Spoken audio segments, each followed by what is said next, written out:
Shalom Bapak Ibu, saudara-saudara sekalian. Berjumpa kembali di ibadah online untuk sore hari ini. Apa kabar semua saudara?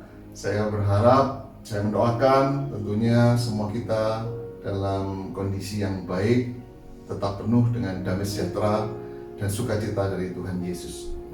Untuk ibadah sore hari ini, saya ingin membagikan kebenaran firman Tuhan dengan tema 3 perkara yang menggentarkan hati. Kita mau belajar apa saja 3 perkara yang menggentarkan hati tersebut. Saya ambil dari Kisah Para Rasul pasal yang ke-24 ayat 24-27, demikian firman Tuhan. Dan setelah beberapa hari datanglah Felix bersama-sama dengan istrinya Drusilla, seorang Yahudi, yang menyuruh memanggil Paulus lalu mendengar daripadanya tentang kepercayaan kepada Tuhan Yesus. Tetapi ketika Paulus berbicara tentang kebenaran, penguasaan diri, dan penghakiman yang akan datang, Felix menjadi takut dan berkata, "Cukuplah dahulu dan pergilah sekarang. Apabila ada kesempatan baik, aku akan menyuruh memanggil engkau." Sementara itu, ia berharap bahwa Paulus akan memberikan uang kepadanya.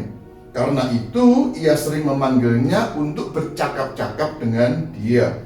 Tetapi sesudah genap 2 tahun, Felix digantikan oleh Porcius Festus. Dan untuk mengambil hati orang Yahudi, ia membiarkan Paulus tetap dalam penjara.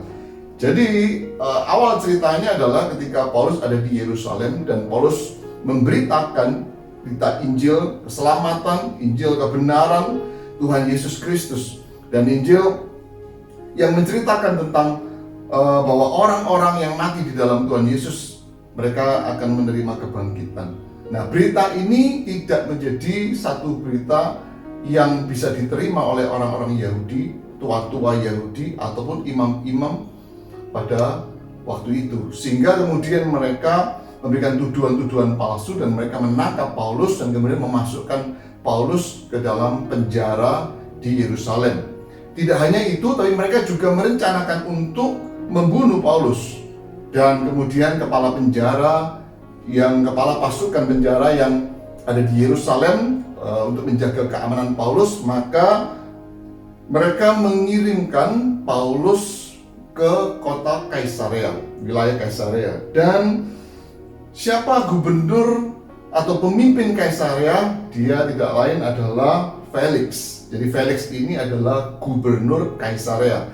Jadi Paulus dari tahanan penjara Yerusalem dikirimkan dan dimasukkan di dalam penjara di Kaisarea. Dan kemudian terjadilah peristiwa ini, yaitu ketika Felix memanggil Paulus, ya, dan Felix seringkali kemudian seringkali bertanya kepada Paulus tentang berita apa yang Paulus bawa, sehingga Paulus sampai masuk dalam penjara.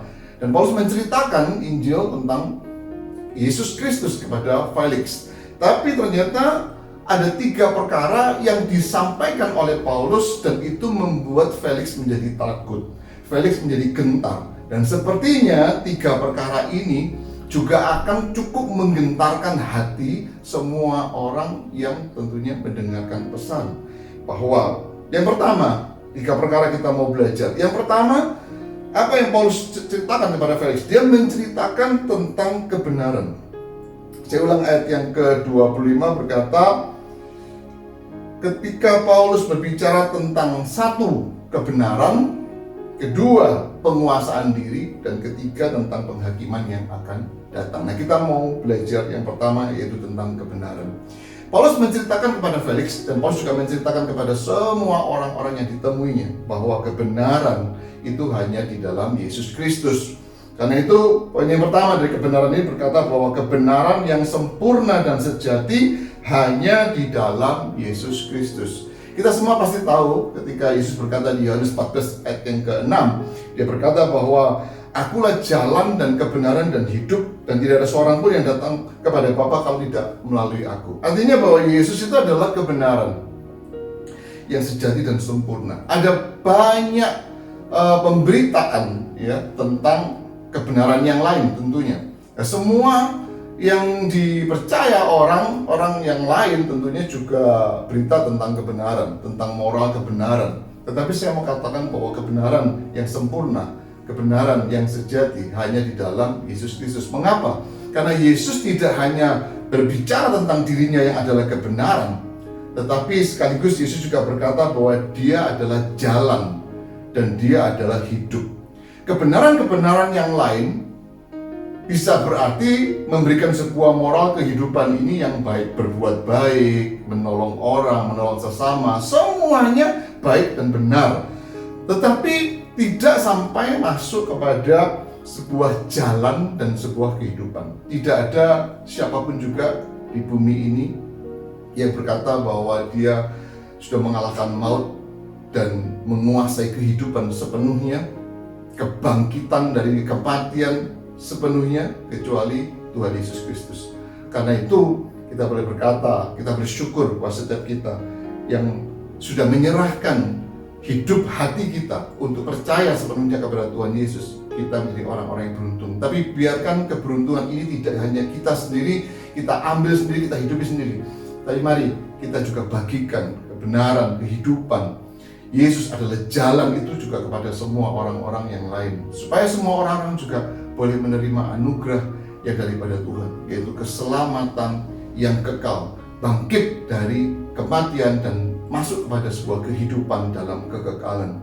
Yang kedua, bicara tentang kebenaran, Paulus berkata di surat Roma 5 ayat 9, dia berkata ini, lebih-lebih karena kita sekarang telah dibenarkan oleh darahnya, kita pasti akan diselamatkan dari murka Allah. Artinya ini adalah cara menerima kebenaran. Jadi kebenaran yang di dalam Yesus Kristus itu kemudian cara menerimanya bagaimana? Cara menerimanya adalah ketika kita percaya kepada darahnya.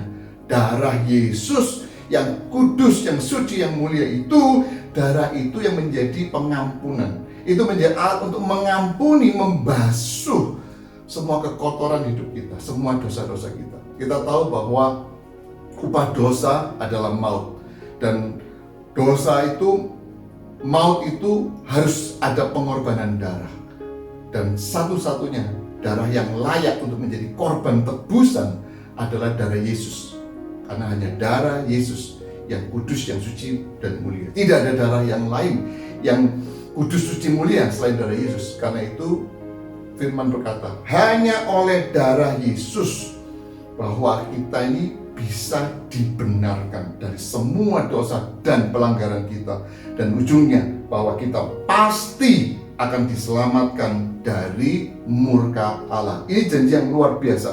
Jadi biar firman ini juga terus menguatkan kita. Kita percaya bahwa darah Yesus itu darah yang ajaib, dan kita bagikan pada berita ini pada semua orang, bahwa semua orang harus ditebus dosa-dosanya, harus ditebus dari maut, dan satu-satunya cara untuk menerima penebusan kebenaran itu hanya oleh darah Yesus Kristus. Poin yang ketiga, tentang kebenaran, kita berbicara tentang apa tanda kebenaran. Jadi saya bacakan dari surat 1 Yohanes 3 ayat ke-10. Yohanes juga memberitakan tentang tanda kebenaran. Dikatakan demikian, inilah tandanya anak-anak Allah dan anak-anak iblis. Jadi ada tandanya, anak-anak Allah itu bagaimana, anak-anak iblis itu bagaimana. Ya, jadi bukan hanya Allah yang punya anak, ternyata iblis juga punya anak. Karena Yesus juga berkata suatu ketika kepada sebuah orang-orang, pada orang-orang yang munafik, dia berkata bahwa iblislah bapamu. Artinya iblis juga ternyata punya anak-anak. Nah inilah, setiap orang yang tidak berbuat kebenaran tidak berasal dari Allah. Demikian juga barang siapa yang tidak mengasihi saudaranya. Artinya bahwa setiap orang yang tidak berbuat kebenaran, artinya bahwa setiap orang yang tidak mengasihi saudaranya, mereka adalah termasuk golongan anak-anak iblis. Mengapa? Firman berkata Allah adalah kasih, Yesus adalah kasih. Jadi anak-anak Allah, anak-anak Yesus, maka buah kehidupannya pasti penuh dengan kasih. Dia rela mengampuni, dia rela melepaskan hak, ya, dia rela untuk berkorban. Ya. Itu tanda-tanda ya sebagai anak-anak Allah. Tapi kalau orang disakiti, ya kemudian orang tidak mau melepaskan pengampunan, dalam hidupnya masih menyimpan amarah, benci, dengki, dendam, iri hati dan lain sebagainya, ya maaf, kata firman berkata itu bukan tanda-tanda anak-anak kebenaran, anak-anak Allah, tapi itu adalah tanda-tanda anak-anak iblis. Jadi kita semua bersyukur bahwa semua kita adalah anak-anak Allah, dan pasti buah kehidupan kita adalah buah kebenaran, buah kehidupan kita pasti juga buah kasih kepada sesama, kepada saudara-saudara kita. Mari saya mendorong sampai waktu ini kami terus menyampaikan pesan bahwa mari terus hiduplah dalam perdamaian, hiduplah dengan melepaskan beban-beban yang tidak perlu. Ya, sekian tahun, sekian puluh tahun masih menyimpan amarah, masih menyimpan benci dan dendam, dan itu akan merusak kehidupan kita sendiri. Ya, karena itu juga membawa potensi untuk kita ini mengalami sakit penyakit. Jadi untuk apa kita ini membiarkan diri kita digerogoti oleh semacam sakit penyakit, semacam cancer begitu. Tapi mari kita ambil keputusan yang baik, lepaskan pengampunan, tapi lepaskan semua belas kasihan kepada orang-orang, kepada sekeliling kita, ya, terlebih orang yang menyakiti kita. Lepaskan pengampunan itu dengan berbuat kasih. Oke, kita belajar poin yang kedua. Hal yang kedua dari 3 perkara yang menggentarkan hati. Felix hatinya sudah gentar. Felix takut ketika menerima pemberitaan ini, dan kita juga mau belajar, ya. Karena ketika kita bicara kebenaran, selalu itu bicara tentang hati yang gentar. Kenapa? Karena kita manusia ini seringkali jatuh, kita manusia ini seringkali salah, kita manusia ini seringkali kalah, gitu. Tapi ketika satu kata dikatakan kebenaran, maka biar itu menggentarkan hati kita, ya. Tapi kita kemudian berespon benar. Artinya ketika berita kebenaran itu kita responi, dan kita kemudian berespon benar, masuk dalam pertobatan, masuk dalam pemulihan. Bukan seperti Felix menjauh, dia berkata oke, saya pergi dulu, nanti kapan-kapan aja kita bicara lagi. Kita tidak berlaku seperti Felix, tapi kita mau berlaku sebagai anak-anak Tuhan yang dikasihi Tuhan. Hal yang kedua yang menggentarkan hati, ketika Paulus berbicara kepada Felix tentang penguasaan diri, ini menjadi sebuah topik, ini menjadi sebuah hal, ya, yang memang sulit. Kenapa? Penguasaan diri bukan hal yang mudah, saudara. Kita manusia ini seringkali banyak maunya, kita seringkali banyak karepnya, ya, kita punya keinginan-keinginan yang liar seringkali sebagai manusia. Tapi bagaimana kebenaran firman Tuhan itu boleh menjadikan kita, mendisiplin kita, kemudian kita boleh mulai melakukan sebuah penguasaan diri dengan baik. Penguasaan diri ini adalah salah satu dari 9 buah roh. Galatia 5, 22-23 ya, berkata bahwa buah roh adalah kasih, sukacita, damai sejahtera, kesabaran, kemurahan, kebaikan, kesetiaan, kelemah lembutan, dan penguasaan diri. Ya, jadi penguasaan diri itu adalah salah satu dari karakter 9 buah roh. Penguasaan diri itu artinya excellent, artinya luar biasa, artinya keunggulan. Artinya orang kalau sanggup menguasai dirinya dengan baik, itu orang yang unggul, orang yang excellent, orang yang luar biasa.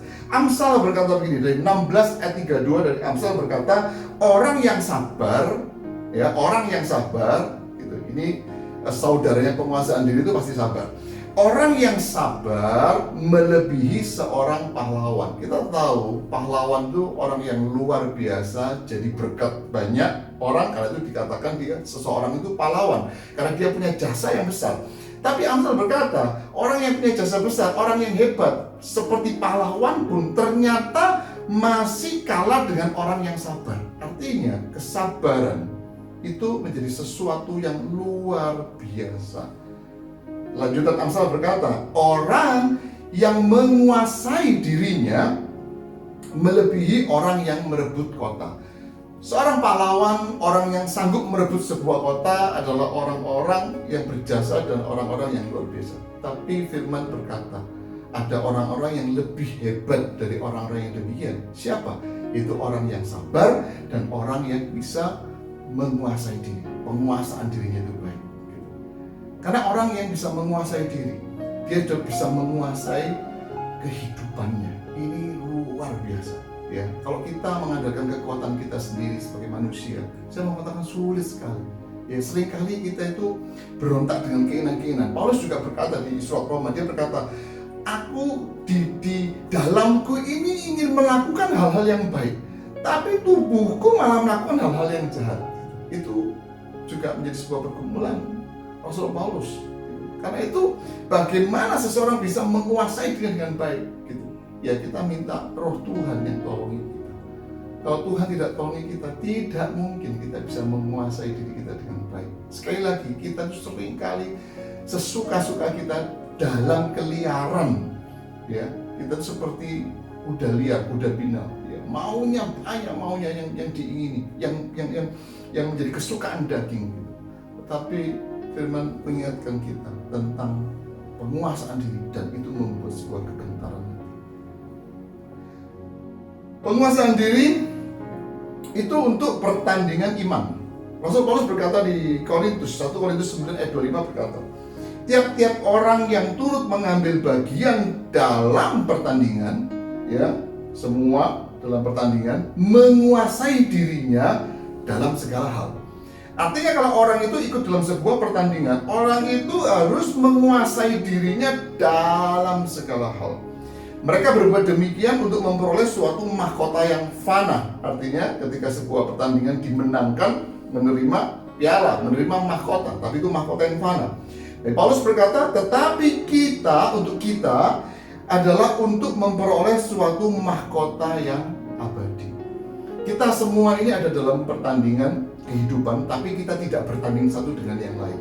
Ya, saya mau pastikan kita tidak bertanding satu dengan yang lain, tapi kita bertanding dengan kehidupan kita sendiri, yaitu pertandingan iman. Bagaimana kita bisa menguasai diri kita dalam segala hal.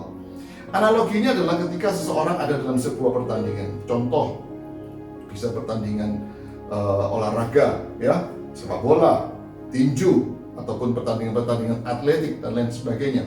Ketika orang itu ingin mencapai sebuah kemenangan, ingin mencapai sebuah mahkota kemenangan meskipun itu fana, orang itu akan melatih, menguasai dirinya dalam segala hal. Makanannya dikuasai. Ya, tidak ada atlet sepak bola ya bisa hebat kalau kemudian gemuk gitu, atau kesehatannya terganggu. Ya, nggak mungkin dia bisa menjadi atlet yang punya prestasi yang baik gitu. Kalau gemuk jadi atlet, ya kecuali atlet sumo ya. Tapi kalau atlet sepak bola nggak bisa lari, ya udah kalah sama lawannya gitu. Atlet bulu tangkis kalau gemuk ya nggak bisa lari, ambil bolanya juga nggak bisa, nggak mungkin dia akan memenangkan pertandingan itu. Ini contoh saja bahwa hal-hal yang dikuasai dalam kehidupan ini. Seorang atlet yang tidak menjaga tubuhnya bugar, tapi dia sesuka-sukanya aja, mau gaya hidup, cara hidupnya juga tidak disiplin dan tidak menguasai dirinya, ya saya mau katakan jauh dari kata kemenangan. Tapi seringkali akan menjadi tokoh yang mengalami kekalahan dalam pertandingan. Nah, kita pun hari ini juga ada dalam sebuah pertandingan iman. Artinya kita harus menjaga sedemikian dalam segala hal. Kita harus menguasai diri dalam segala hal. Supaya apa? Supaya ujungnya ada pertandingan iman yang kita menangkan. Dan Paulus berkata, kita menerima mahkota yang abadi, setia sampai mati. Sekali Yesus, tetap Yesus, tidak terganggu oleh hal-hal yang lain, tidak terganggu oleh penawaran-penawaran atau cerita-cerita yang lain. Hari-hari ini banyak sekali beredar ya tentang video, berita dan sebagainya ya tentang kesembuhan. Ada kesembuhan alternatif. Bagaimana dilihatkan orang stroke sekian puluh tahun, kemudian ditotok-totok, dipijit-pijit, terus tiba-tiba detik itu juga bisa jalan. Kalau berita ini dilihat buat orang yang sedang sehat, tidak mengalami satu penyakit, ya itu tidak jadi sebuah masalah. Tapi berita ini itu akan menjadi berita yang cukup untuk menggetarkan hati orang-orang yang sedang mengalami permasalahan sakit. Orang-orang juga ingin sembuh. Ya, sudah berdoa, sudah minta Tuhan gak sembuh-sembuh, sudah berobat dengan hal-hal yang memang di jalur kesehatan, yang di luar daripada keyakinan-keyakinan atau cara-cara alternatif gitu, yang berseberangan dengan keyakinan seorang Kristen. Tapi kok gak sembuh-sembuh. Kemudian mulai frustasi. Nah, ketika di tengah-tengah frustasi itu mendengar berita-berita seperti ini, kemudian hatinya tergentar, hatinya jadi gentar. Saya coba aja deh dengan cara yang seperti itu. Mungkin saya sakit. Nah, hal-hal yang sedemikian ini itu juga patut untuk kita renungkan, patut untuk kemudian kita ini bagaimana, apakah ada penawaran-penawaran yang lain di luar daripada kasih karunia Tuhan Yesus itu, apakah kita mau jalani, kita mau relakan iman kita kepada Kristus tercemari dan bahkan meninggalkan Kristus hanya untuk hal-hal yang fana. Sekian puluh tahun kita tinggal di bumi ini, tapi kita tahu ada masa kekekalan, yaitu selama-lamanya. Kita di mana? Apakah kita di surga mulia bersama Yesus Kristus, atau kita di tempat yang lain yang penuh dengan siksaan itu? Jadi begitu juga dengan situasi kondisi hari-hari ini tentang keuangan, ekonomi. Kalau orang tidak mengalami atau tidak sedang dalam permasalahan keuangan, tentunya juga tidak mengalami masalah dalam penguasaan diri.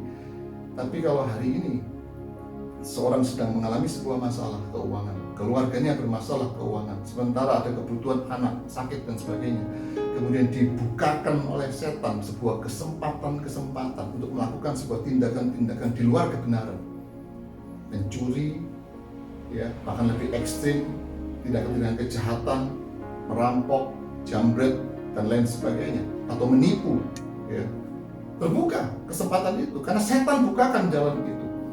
Dan buat kita orang-orang yang sudah hidup dalam kebenaran, ketika mendengar kesempatan-kesempatan seperti begini, apa respon kita?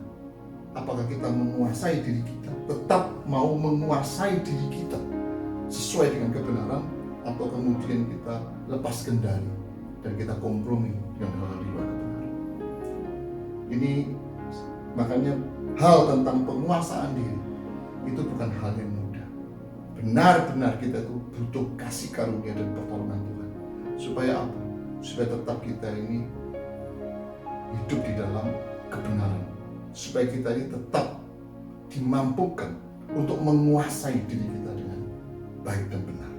Hal yang ketiga yang Paulus ceritakan kepada Felix adalah tentang penghakiman yang akan datang. Artinya kita hidup hari ini, ujung dari kehidupan akan ada yang disebut sebagai penghakiman yang akan datang. Saya bacakan, Paulus tulis di surat Ibrani demikian.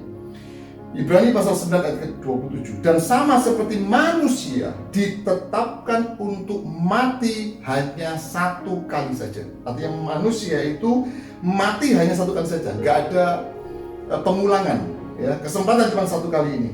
Dan sesudah itu dihakimi. Artinya manusia punya kesempatan hidup cuma satu kali ini, tapi ujungnya ada yang disebut sebagai penghakiman. Ya, kita mesti sadari semua manusia akan dihakimi, pasti akan dihakimi. Nah, kemudian Rasul Yohanes juga menerima pesan dari Tuhan. Ya, dia tuliskan di Wahyu, dia berkata, Wahyu pasal 20 ayat 11 sampai 13. Lalu aku melihat suatu tahta putih yang besar dan dia yang duduk di atasnya. Dari hadapannya lenyaplah bumi dan langit dan tidak ditemukan lagi tempatnya. Ini firman nubuatan. Hari ini belum terjadi, tapi sedang mengarah kepada peristiwa ini. Artinya ini akan terjadi di hari yang akan datang. Ayat yang ke-12. Dan aku melihat orang-orang mati, besar dan kecil, berdiri di depan tahta itu. Lalu dibuka semua kitab, dan dibuka juga sebuah kitab lain, yaitu kitab kehidupan. Dan orang-orang mati dihakimi menurut perbuatan mereka berdasarkan apa yang ada tertulis di dalam kitab-kitab itu. Jadi ada penghakiman. Maka laut menyerahkan orang-orang mati yang ada di dalamnya, dan maut dan kerajaan maut menyerahkan orang-orang mati yang ada di dalamnya, dan mereka dihakimi masing-masing menurut perbuatannya. Artinya, sekali lagi, ada penghakiman yang akan datang, dan semua kita pasti akan melewati ini. Tapi kita bersyukur bahwa untuk setiap kita yang sudah menyerahkan diri kita, percaya kepada Tuhan Yesus, ada janji yang sempurna dan luar biasa. Saya bacakan. Tuhan Yesus berkata di Injil Yohanes pasal 5 ayat 21 dan ayat 22. Dia berkata tentang bahwa otoritas penghakiman itu ada di tangan Tuhan Yesus. Ini firman-Nya. Sebab sama seperti Bapa membangkitkan orang-orang mati dan menghidupkannya, demikian juga Anak. Siapa Anak? Yesus. Menghidupkan barang siapa yang dikehendakinya. Artinya Yesus itu akan menghidupkan siapa saja yang dikehendakinya.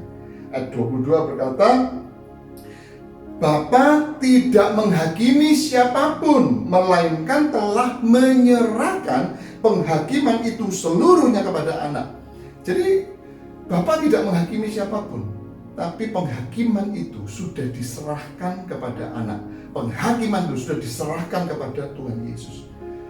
Jadi ini meneguhkan sekali, kita bersyukur sekali bahwa setiap kita yang sudah percaya kepada Tuhan Yesus, tetap kita harus setia sampai mati, setia sampai akhir. Kenapa? Karena penghakiman itu di tangan otoritas Tuhan Yesus Kristus yang kita cintai. Kita bersyukur Felix mendengar 3 perkara ini. Dia mendengar tentang berita kebenaran, dia mendengar tentang berita tentang penguasaan diri, dan yang ketiga, Felix mendengar berita tentang penghakiman di waktu yang akan datang, dan Felix gentar. Felix tidak sanggup untuk menerima 3 kebenaran ini. Dan kemudian Felix berkata kepada Paulus, sudah, cukup, aku nggak tahan lagi untuk mendengar 3 ini. Dan sebenarnya Felix tidak siap untuk menerima kebenaran ini. Kenapa? Ada 2 pembelajaran. Kenapa Felix tidak siap? Ini pesannya.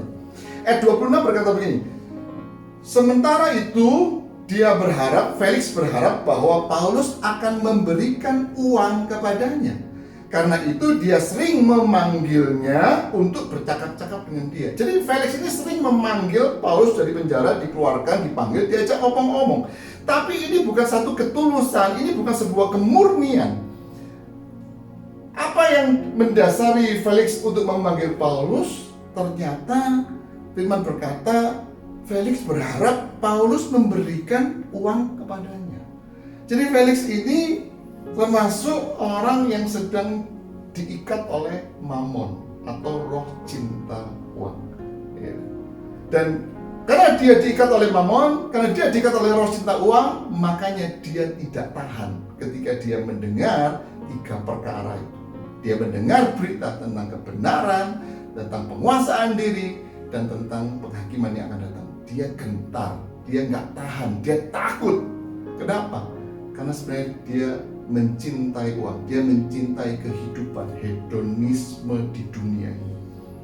Nah, dia mau terus dapat uang. Ya, ini contoh Paulus, orang tahanan. Ya, pada waktu itu orang-orang yang ditahan atas perkara-perkara kan banyak juga. Maka hampir semua tahanan-tahanan, saya berasumsi bahwa semua tahanan-tahanan juga akan dimintain uang oleh Felix.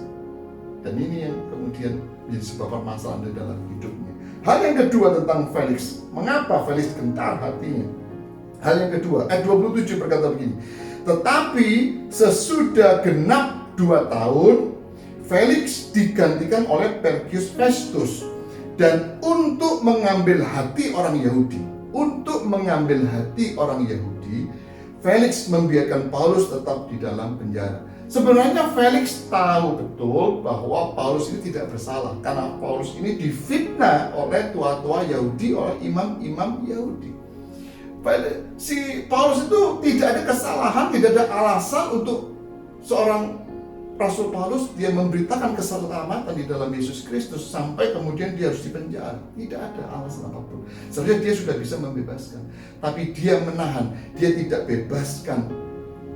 2 tahun, katakan genap 2 tahun, Felix tetap dia tidak melepaskan Paulus dari penjara di Kaisarea, tapi dia tetap membiarkan Paulus tinggal di penjara. Kenapa? Karena dia ingin mengambil hati orang Yahudi. Artinya bahwa Felix ini hidup di dalam keegoisan dan mementingkan diri sendiri. Dia pikir dia nggak peduli dengan Rasul Paulus. Dia pikir dia sudah nggak dapat uang, cukup kecewa mungkin karena dia selalu berharap terima uang dari Paulus, tapi dia nggak dapat uang dari Paulus, tapi juga didorong dengan keegoisan, didorong dengan mementingkan diri sendiri. Supaya aku tetap baik-baiklah sama orang-orang Yahudi itu, aku mau menyenangkan orang-orang Yahudi dengan tetap menahan Paulus di penjara. Kalau aku lepaskan Paulus, nanti orang-orang Yahudi bisa marah sama aku, nggak baik-baik lagi sama aku, bisa jadi mungkin juga nggak memberi uang atau memberkati aku lagi, gitu bahasanya begitu. Jadi ini pembelajaran ya dari seorang Felix ketika dia berhadapan dengan seorang Rasul Paulus yang memberitakan 3 perkara dan itu menggentarkan hati.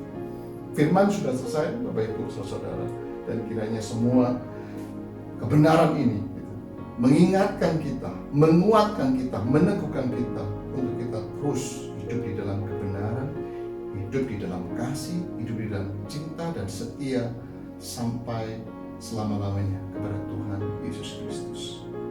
Mari kita berdoa. Kami bersyukur ya Bapa. Terima kasih sore hari ini kami mendengar berita kebenaran firman-Mu. Terima kasih, dan urapi setiap firman-Mu itu boleh menjadi rema, boleh menjadi pesan yang khusus buat kehidupan kami. Dan sore hari ini kami sudah mendengar ada 3 perkara yang menggentarkan hati. Terima kasih Tuhan untuk kebenaran-Mu. Terima kasih untuk kekuatan yang daripada-Mu, sehingga memampukan kami untuk menguasai diri kami masing-masing dalam kehidupan ini, menguasai dalam segala hal kehidupan ini. Terima kasih Tuhan bahwa kami sudah menerima jaminan anugerah keselamatan untuk kami diloloskan pada penghakiman yang akan datang. Kenapa? Karena kami percaya kepada-Mu Tuhan Yesus. Kami menyerahkan hidup kami sepenuhnya hanya kepada-Mu Tuhan Yesus sekarang dan selama-lamanya. Tolongi kami Tuhan supaya terus iman setia kami Tuhan boleh terjaga dengan baik. Kami bersyukur Bapa, terima kasih buat sore hari ini, dan sekarang kami buka tangan kami untuk menerima anugerah dan berkat Tuhan. Kami terima semua berkat anugerah kasih karunia, pertolongan yang daripada Tuhan. Terima kasih berkat dari Bapa, Putra, Roh Kudus, berkat rohani, jasmani, jiwani, berkat-berkat ekonomi. Semua jatah kami genap lengkap sempurna kami terima, dan Tuhan ajari kami untuk memakai berkat-berkat Tuhan dengan baik dan bijaksana. Sekali kami diberkati, selama-lamanya kami akan tinggal dalam berkat Tuhan yang ajaib. Terima kasih Bapa, kami bersyukur di dalam nama Tuhan Yesus Kristus, dan semua kami berkata haleluya, amin, amin, amin. Terima kasih Bapak Ibu saudara sekalian. Tetap semangat, tetap sehat. Sampai kemudian kita akan berjumpa kembali, baik di Sabtu yang akan datang masih melalui ibadah online, tapi kita juga rindukan satu waktu bulan-bulan depan kita akan berjumpa secara fisik ya di ibadah offline ya. Terima kasih, Tuhan Yesus memberkati kita semua. Haleluya. Amin.